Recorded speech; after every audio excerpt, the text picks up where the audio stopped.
Hello cubs and welcome back to the Cozy Den. We are continuing our journey through the law books of Kingdom Come Deliverance today with Sigismund of Luxembourg. The son of Emperor Charles IV and his fourth wife Elizabeth of Pomerania may not have inherited the royal or imperial throne, as his brother Wenceslas did, but from his father, his slyness, intelligence, and political talent he did inherit, qualities his brother, the future king, was desperately lacking. For the ginger hair he was born with, and his slyness, which he did display many a time in his youth, he was given the sobriquet of the Ginger Fox, by which he was later called by his enemies especially. Sigismund is learned and popular, and his great indulgence is competing in tourneys, and 7 languages of the world does he speak.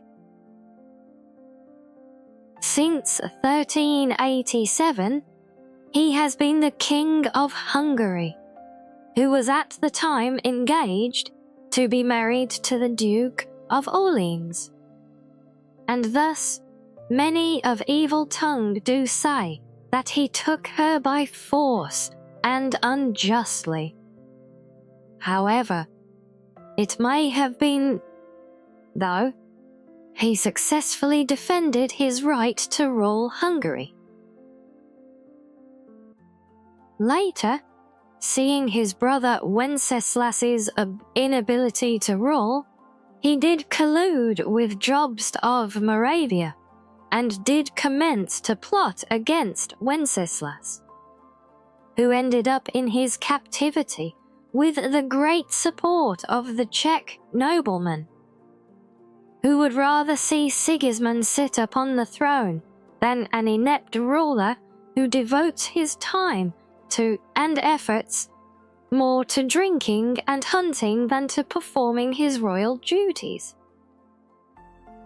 But Wenceslas was freed by his other brother, and thus Sigismund's plan to seize power in Bohemia failed.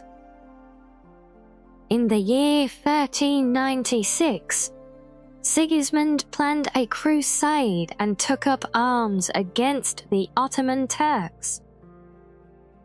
But to the misfortune of all Christians, he was defeated at the Battle of Nicopolis, and thus he removed himself to Hungary.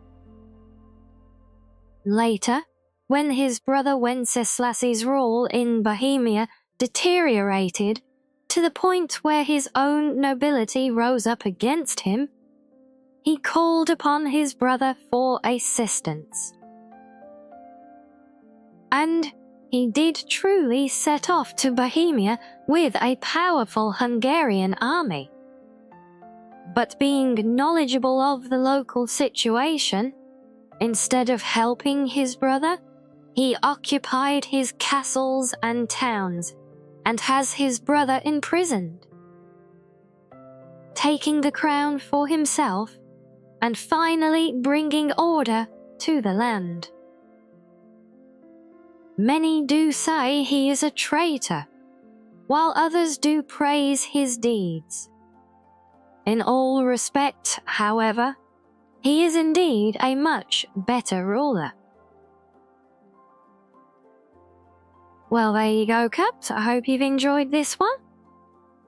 And what are your thoughts on Sigismund? Was he indeed a better ruler? Let us know in the comments below, and don't forget, if you enjoy this content, to like and subscribe, as it all helps to support this channel. But until next time everyone, stay cozy.